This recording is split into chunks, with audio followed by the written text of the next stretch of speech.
Hello and welcome to the Daily Millwall for the 17th of September 2021. Now, today's video will be about a preview of tomorrow's Coventry City game at home. But before we get to that, I got this story. Now, I wanted to talk about this earlier, but yeah, a couple of days ago, it's John Hartson chatting shit.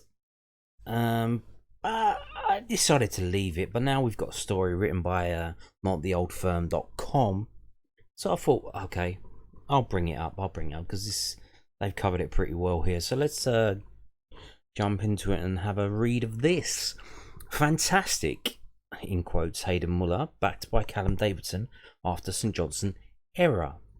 So in the loan watch that I did, I think it was on Monday's video, I told you about how Hayden Muller got on against Glasgow Rangers. Sorry for the accent, that was so bad. Oh my god. They lost 2-1. Now he set up the goal with a beautifully long-range pass into space behind the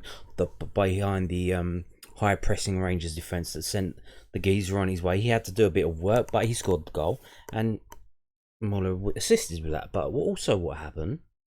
He conceded a penalty. It was a pretty soft penalty. To be honest, I think it was not really.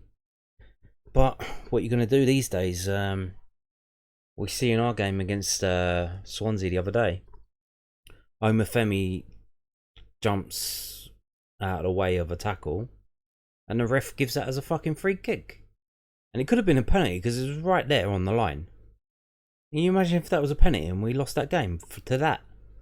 But that's what these refs do these days. The game's becoming a joke. So what happened? So he gave away the penalty, and then they ended up losing 2-1 because Rangers scored another goal. So let's have a look at this. So Millwall loanee Hayden Muller has the support of St Johnstone manager Callum Davidson after criticism in the wake of a 2-1 defeat to Rangers. The Millwall talent gave away a penalty for a challenge on Ryan Kent. The Saints lost 2-1. Pundit John Hartson said after the game. So this is what John Hartson said.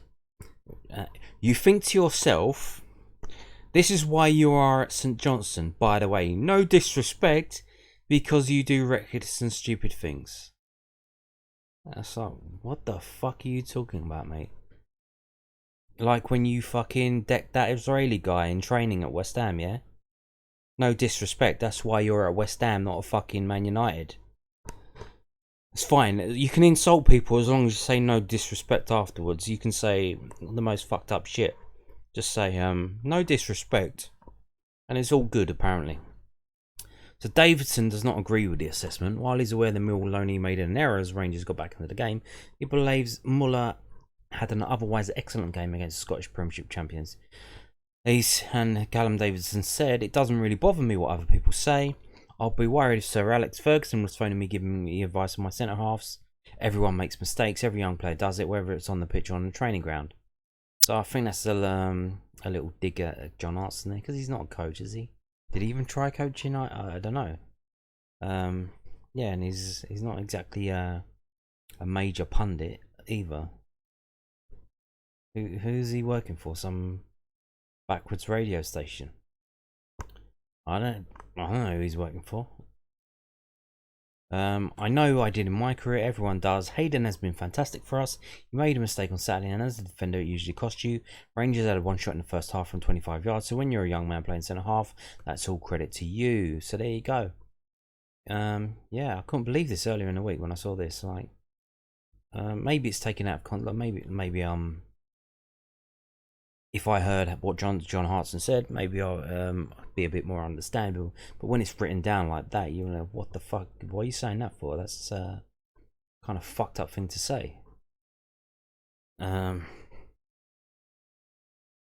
there you go. So that happened earlier in a week, and now we've got Callum Davidson speaking pre-match ahead of their away game at Aberdeen, backing Hayden Muller, which is nice to see. And they're having a little dig there, saying, "Well, if Alex Ferguson said it, I might have to take it on board, but because it's John Hartson, I don't give a fucking shit what John Hartson says." That's the context there. So fantastic for Callum Davidson. Absolutely amazing comments there. So now we're going to move on to this, which popped up on cufc.com, which is Colchester United's website. So why am I showing you Colchester United's website? So it's about the under-18 Premier League Cup. They called it Premier League Cup. It's not the Premier League Cup. It's apparently the Premier League Development Cup, which is totally different because that's the league that we're in. We're not in the... We're in a Premier Development League South 2 or 2 South. But apparently there's a cup competition. And it's being played at a stadium with entry. So let's have a read of this. So this is from Colchester's point of view. Under 18s to get Premier League Cup campaign underway. First group game against Millwall at Maldon Tiptree Stadium tomorrow morning. So that's the 18th, Saturday morning, same day as we play Coventry at home. So if you're based in the Essex area near Maldon and you want to take in a game, you're in a local game, you're not coming to the Coventry game tomorrow, there you go, you can have a butchers at this. So Colchester's under 18s kick off their Premier League Cup campaign tomorrow morning when Millwall are the visitors to Maldon and Tiptree. The U's first game comes in group stage of the competition, where Millwall are the opponents in a group also containing QPR and Charlton Athletic.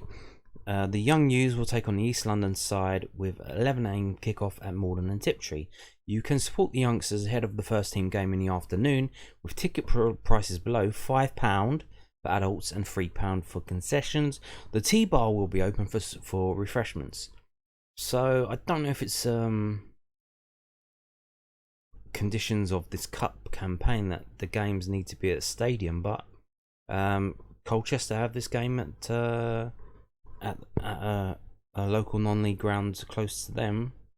So it's £5 entry. Maldon and Tiptree, 11 AM kickoff. So if you go to this game, will it give you enough time to get to the Coventry game? So 11 to 11. So the game would finish about 12:45. It's going to be touch and go. Can you get from Maldon to the Den in, what was that, like 2 hours? Probably you could probably do it now. Probably depends. The traffic's probably going to be messed up. But we'll see. So if you are not coming to the game tomorrow, you can take this game in for £5. If you are coming to the game tomorrow and you drive like a maniac, you can go to this game and the Coventry game, and there you go. So like they said, this is it here. This is from soccerway.com, and these are the fixtures tomorrow. Our game is at 11 AM, and here you go. Yeah, we're in a group with Charlton, QPR and Colchester. Don't know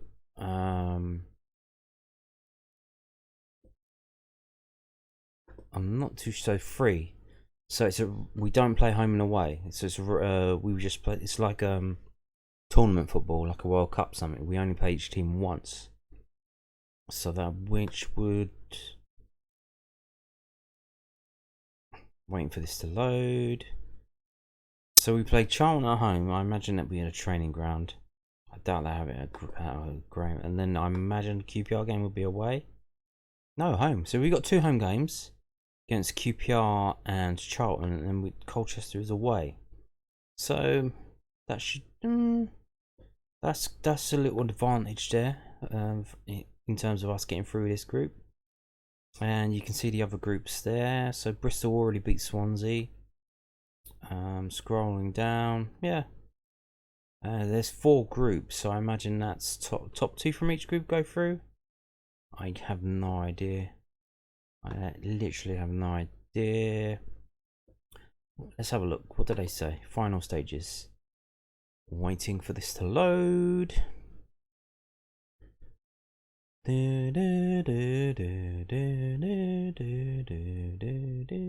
Please hold.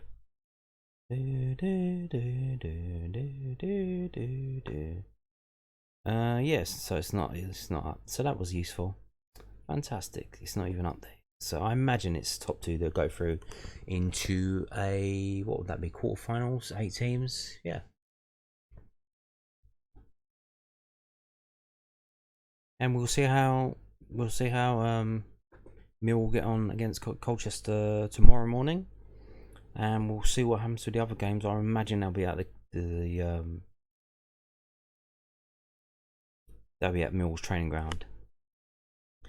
Now there is a requirement for the FA Youth Cup that the games be held in stadiums, but I doubt it's for the same for this. Maybe Colchester just doing it anyway for reasons, I don't know, but there you go. So let's move on now. Not yet, the match preview, not yet. We got this. So Jeds free kick nominated for Sky Bet EFL Championship Goal of the Month award.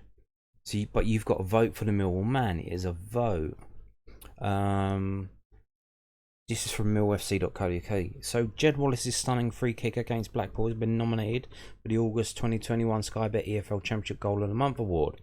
Everybody at the Den, including Blackpool keeper Chris Maxwell, knew what Wallace was attending on the 20th of August, but the combination of speed, spin and accuracy meant he still couldn't stop his perler. The Lions fell behind. Yeah, we know what happened. Voting is open from midday on Friday and closes on. So you got the weekend to vote, but it is a Twitter poll. So it's on this site, which is Sky Bet Championship. It's at that handle at Sky Bet Champ. It's post that's dated today at 12 p.m. So I imagine over the week, the weekend, it will go down a bit, but there are 3 people in it: Mowat, Timon, and Wallace. So it is a vote, a public vote, and we'll see how Jed Wallace gets on Monday. So far there have been 7,114 votes. So there you go. So now we will move on to the preview of tomorrow's game. And here you go. So here we go. Mill could have 8 players missing for Coventry City clash at the Den. This is from londonnewsonline.co.uk this morning. And I nearly broke down in tears reading this. So Danny Ballard's got his eye injury, we know that. Shea Yojo's still out, so I imagine it's COVID. Or even if, here's the thing, I don't know about where you work, but if you show any signs, symptoms of flu-like illness, it's automatic 10-day sin bin ban, and you're supposed to get a COVID test to confirm it. If you can, then you can go back. If it's negative, you can come back to work or something. But but here's the thing: if it is COVID, you're supposed to go out and get a test. So you're going out and you're spreading it, or can you order a test online to come around, be delivered like same day? Like, how does that work? I don't know. Or do you have to wait? Do you order it and you just sit indoors for 2 days, and then they deliver it, and then you can take the test and it says yes or no, and then you can go back to work? What if it's false negative or false positive? You're supposed to get ordered 2 tests just to make sure, in case one of them is wrong. So yeah, we've got all these players out, but apparently Mason Bennett wasn't fit, but we had to start him. Scott Malone's picked up a bit of a knock. Rowett revealed to the South London Press that Scott Malone and Mason Bennett also reported knocks after the 0-0 draw in South Wales. And here's the thing with Danny Ballard. I said, well, if the swelling goes down, then I'm sure he'll want to play. He's a tough fucker. But here's the thing. Now, I kind of had a little think about it. If he scratched his cornea, then that's a no-no. Because I think when I was at school, there was a kid in my class, he scratched his cornea. And he had to walk around with like the gauze, like padding taped on his eye for a couple, like a week or 2, a week at least, I think. Because you can't use your eye and you have to let it heal. your body just has to heal it up. You can't really use your eye, open it, blink it, and whatever. You need to let. And here's the other thing: if it's a detached retina, then his possibility of being a top class footballer is fucked. And like, that's serious shit if you detach your retina. If you're blind in one eye now, in terms of being a top class Premiership footballer, that's serious shit. I hope it's not that bad, but fucking hell, the way our luck's going, I really hope it isn't that bad. It doesn't look like it, but he was on the floor for a while, rubbing his eye. So hopefully it's not that bad. Hopefully it's just a cut and swelling. Because if it's a scratched cornea, then that's bad for us because he's out. If it's a detached retina, then not only is it bad for us, it's bad for Ballard for his career in total. And you really don't want to see anything like that. I mean, that would just be devastating, to be honest with you. Yeah, I hope it's not anything as bad as that. So we could have Mason Bennett and Scott Malone out now because they got a little knocks, but it sounds like it's the kind of thing that they could play through. Dan's cut was underneath his eyebrow. It is quite a bad cut and his eye swelled up. He has had to go to hospital to see an eye specialist. I don't think they'll be able to routinely stitch it up because of where it was. Yeah, but they got glues now. They glue it. I had a cut that got glued up. It's no big deal. You probably do it with Gorilla Glue at home. So George Evans has a groin injury, and the scan said 7 to 10 days. So he's going to be out for this weekend. He might be out for the Leicester game. Hutch trained earlier this week, but only a couple of days. Danny's coming back to training on Monday, so he'll miss Leicester. Hutch has a very small chance he might be available for the weekend, but more likely against Leicester. It's a challenge, but it's football. It's something we've got to navigate. I've spoken many times before that we've got a good squad, and when everybody's fit, we can't keep picking up injuries and expect our best and win games in the Championship. You've got to have different options, both starting and off the bench. The Millwall team coach only arrived back in the capital in the early hours of Thursday morning. Next up, our informed Coventry in SC16. We've got to recover as best as we can, and we've got to make sure that we've got energy from the start of the game. The challenge is knowing what team is available. Scott Malone and Mace picked up knocks, as well as Daniel Ballard. We've got to wait, be a little patient in terms of what we do with the team. Rail was left to rude decision making in the final third in back-to-back away fixtures. If you look at West Brom, we limited them to a few chances, came strong as the game went on, and we had the better chances. In the last 20 to 25 minutes, we looked much stronger physically than them. We broke so many teams in good times in good areas. You need to find a spare man on the transition. You're just hoping the players pick the right pass, the right time, and the right bit of quality that good teams do. We just couldn't find the right ball and the right time. Smudge has the chance to play in Jed. It's quite an obvious pass, and he couldn't quite make it. We're pleased with some of the elements of the performance, but we need to go and find the last little bit to go and win these games. We had the opportunity to win the last two. Yes. Regarding Matt Smith now, where we've got games Saturday, Wednesday, I'm kind of hoping that Matt Smith, the reason why he didn't come on till like the 86th minute is that he's actually been saved for this Coventry game, and he might actually be starting, because hopefully that's the reason why he didn't come on so late. That would be good if he's fresh coming on against Coventry, if he starts against Coventry. But the team the team is looking very thin, and you can see the second string, especially up front, is Benicophobe coming in. He did boost that area of the pitch. He made a very real difference, and you saw that the other day when Bradshaw, the way he played, he did all right, but he didn't score. He had a chance to score, he didn't take it. He hit straight at the keeper. Now Benicophobe, some games he hasn't done much, but he scored. The game against Fulham, like Matt Smith headed the ball, it hit Benicofobia in the head. He didn't really know much about it, but it went in. And that's the kind of thing you want. It's alright having these hard-working, hard-running, gut-busting strikers who run around a lot. You need someone just to freaking chill out and just be able to fucking put the ball in the net. Like, I don't care if someone bosses around on the pitch for the whole game and then they pop up on the 90th minute and just spank a ball in the net.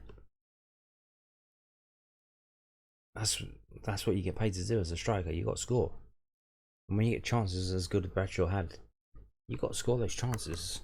You really do. And it'll be interesting to see the team that gets put out tomorrow. The bench will be interesting. Now, will Rowett put out a full subs bench? Will he? I imagine he should.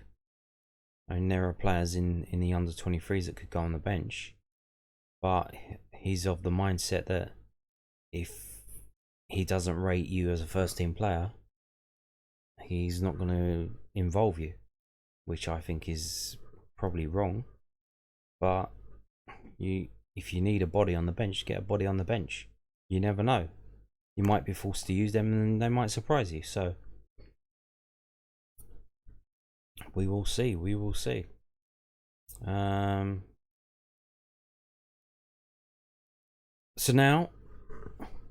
So that's the problems of selection for tomorrow's game. Let's have a look at what this geezer's saying, Mr. Slickback. Sky Slickback here. What's he saying? What is he saying? So, where is our game? Not there. It's not there. It's not there. Oh my god! It's all the way at the end as well. Huh? Where are we at? Right at the bottom, yeah. Oh, nearly. So he reckons it's going to be Millwall 1, Coventry 2. Interesting. So, now, let's move on to this. This is whoscored.com. Yeah, never mind. This, the team they pick they get it wrong a lot, so I wouldn't worry about that. So we've got the injuries as well. They've got a few injuries as well. They've got Fancato Darbo. He's suspended. What a name, Fancato. Is he Japanese?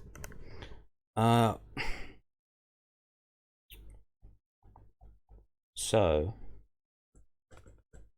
let's scroll down. They say the same. Aha.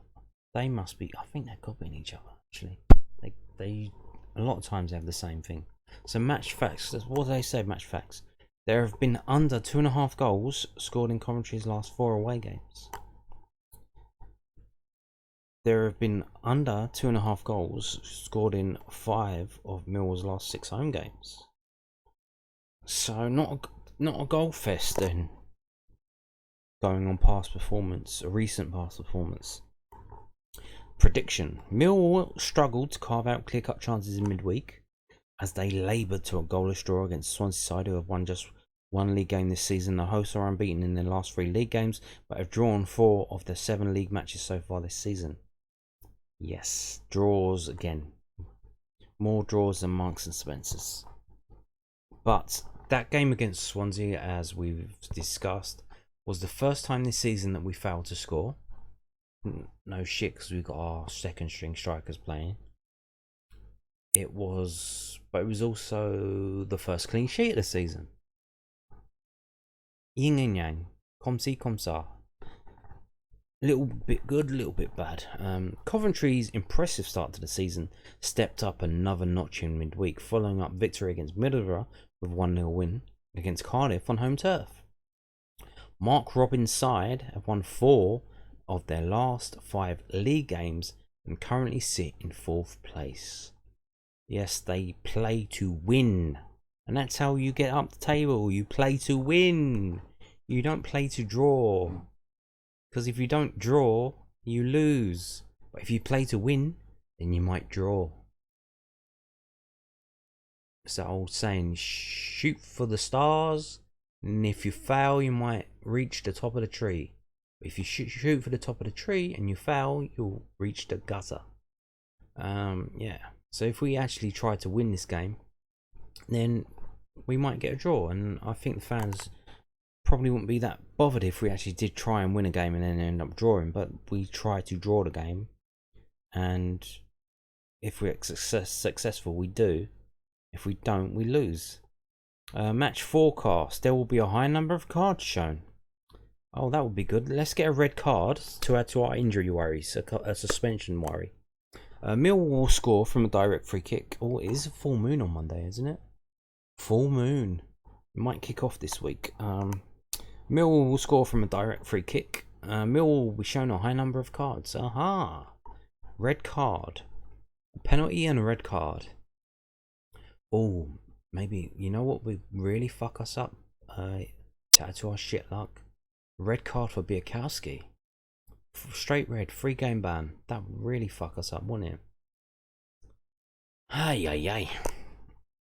And they say Mill 1, Coventry 2 as well. And apparently their best players have been this geezer, Hungarian, is he? Gyökeres, McFadzean, and Haim. And that Gyökeres has scored 4 goals, so he's the man. You got Mark. And he's also got 2 assists. Let's see what Kieftenbell can do to him. Mark him out of the game. What do they actually say? What do we say? So there you go. Look at the red cards. These are the last 6 games of the fixture Millwall at home to Coventry. So the last time out, last season, we lost 2-1. And of course in the away game at the end of the season they smashed us 6-1. As Gary Rowett decided to play Marlon Romeo at centre back. That was a great experiment, wasn't it? And before that we drew in 2016. 2015, Coventry 4, Millwall 0. That was one of our heaviest defeats at home to Coventry. Might be a record. We'll show that in a minute. And then the 2 games before that, in 2010, 2011, we scored 3 goals. 3-0 win, 3-1 win. And then in 2005, a red card for Millwall and a 0-0 draw. And the last game was a red card as well. Who got that? Let's have a loading. 1 second, please. Jake Cube? No, what was that? Where's the red card? Oh, Murray Wallace. That was the game Murray Wallace got 2 yellow cards in. Oh, okay. And Jake Cooper scored an own goal. Okay. Well, that's not good. Okay, let's go back. Aha. Okay.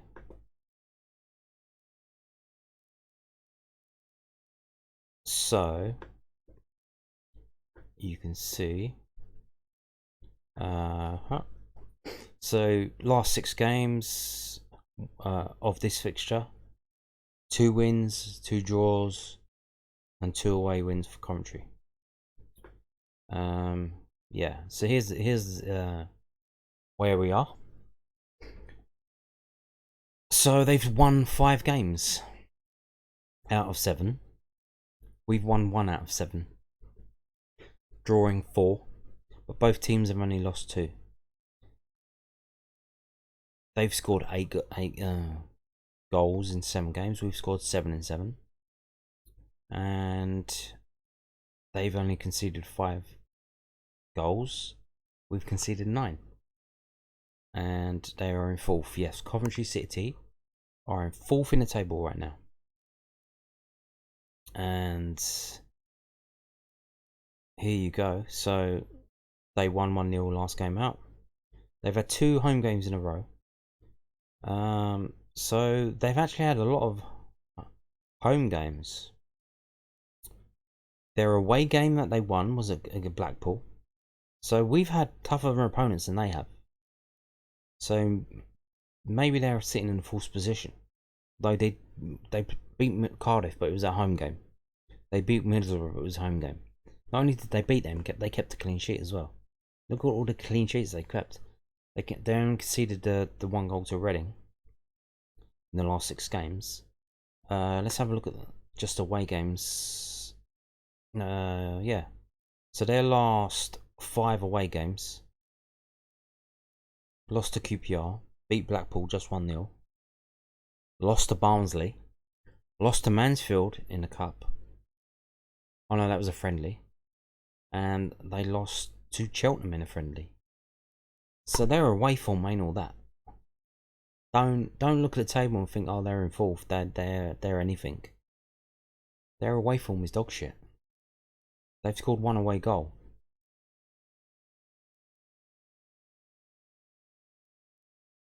They've scored 1 away goal, and that was at Blackpool. The team that's tipped to be the worst team in the league, to finish bottom. Although now Derby are in trouble, they'll finish 23rd. And they failed to score in. Look, they didn't score at QPR, they didn't score at Barnsley. So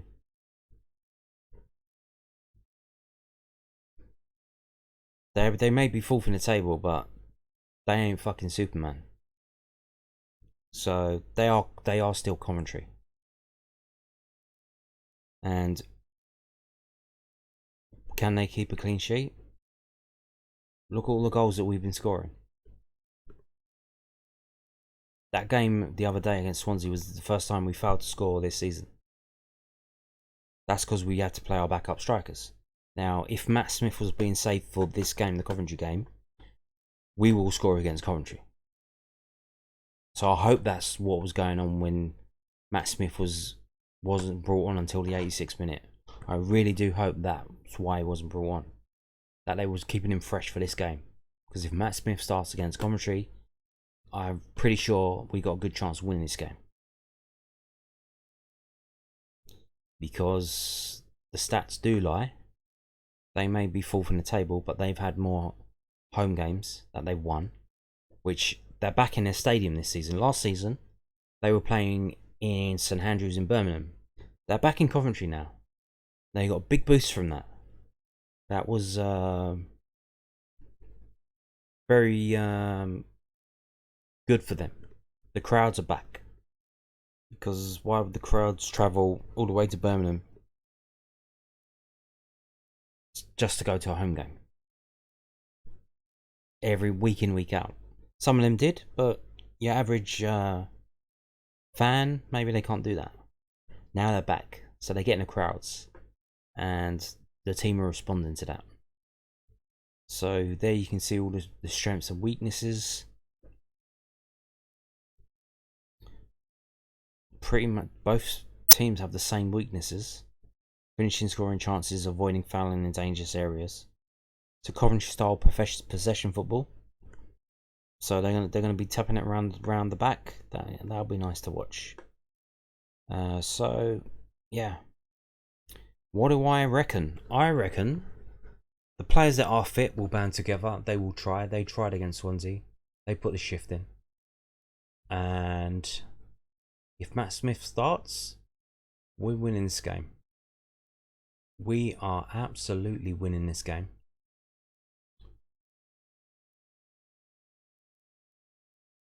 Maybe even if Ben Thompson might start, like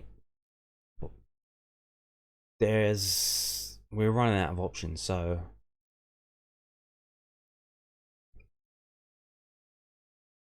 this is Coventry. And before I give my prediction, I'll just show you this so you can see here. So this is Millwall versus Coventry over the years. We played them quite a few times. Going back all the way back to 1927. And most of the time we win. We smashed them. I think it's still a record, 9-1. I think that's our record. We've had that 3 times, I believe. One against Torquay, I know about. I think that is a record for us, our record victory. So we beat them 9-1. That's one of our records. We beat them a lot since 1955 when we lost to them 2-0 in the 3rd Division South. A constant stream of wins and draws in many competitions: Division 4, Division 3, FA Cup, League 1, Championship. So that 4-0 win when they beat us in 2015 was the first win since 1955 that they had against us. We drew the next game, and then the most recent game we lost 2-1, and we had a player sent off. And Jake Cooper scored an own goal. So circumstances were in their favour. But over the years, we've absolutely put them to the sword. No messing around. 4 goals, 3 goals, 3 goals, 3 goals.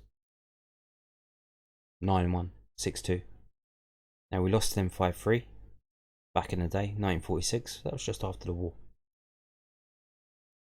A lot of crazy stuff going on then. And they beat us 4-0, which is their best ever result against us. So, well, their best ever result at home.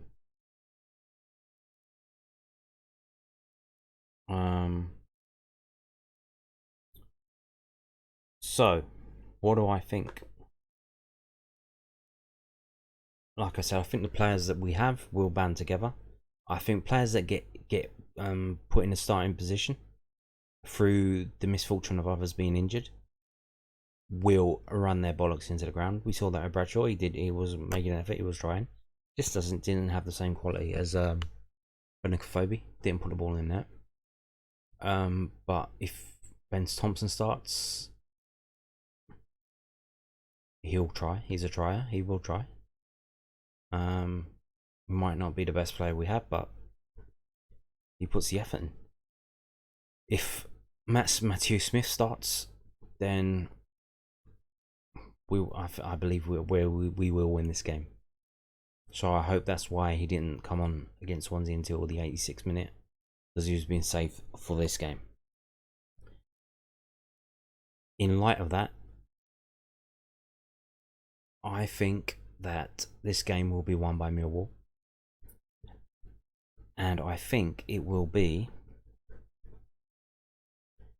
2-0 to Millwall, and I think there will be 2 red cards in this game, 1 from each team. Indeed, yeah. It's a full moon this weekend, on Monday. So, the lunatics.